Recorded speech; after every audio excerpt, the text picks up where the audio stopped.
আসসালামু আলাইকুম। সবাই কেমন আছেন? আশা করি ভালো আছেন। আমার শ্বশুর গাছটাকে একটু ঢালু করে ধরছি আরকি। আর আমি কলাগুলো পাড়তেছি। আনাজি কলা, চেহারার কলা আমার শ্বশুর যাইয়া আনছে। বাগানে আসছিলাম আরকি দুপুরবেলায়। কাঁঠালটা পাড়ার পরে ভাবলাম যে একটু বাগানে যাইয়া দেখি আনাজি কলাগুলা বাতি হইছে কিনা। এখানে আনাজি কলাগুলা পাইড়া কলা পাতার মধ্যে রাখলাম। ভালো লাগতাছে দেখতে। এখানে রায়হান, আইমান, ওসমান আমার সাথে আছে। ভাবলাম যে একটু হলবুরি গাছের নিচে যাই। হলবুরি তো সবসময় ধরে।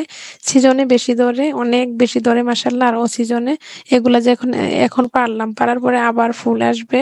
মানে থাকবে একটা ডালে না একটা ডালে হলবরি থাকবে। আর হলবরিগুলা দেখতে অনেক বাড়তি একদম ভালো লাগতেছে। খাওয়ার উপযোগী হয়েছে আরকি। আর অনেক মজা লাগে হলবরিগুলা খাইতে। আর এখন তো বেশি একটা হলবরি গাছ দেখা যায় না। কোনো গ্রামে কম আরকি। মাশাআল্লাহ অনেক সুন্দর লাগতেছে। সবাই মাশাআল্লাহ বলবেন হলবরিগুলা দেখার পরে ১২ মাসই ধরে তো তার জন্য। আজকে এতটুকুই। আল্লাহ হাফেজ।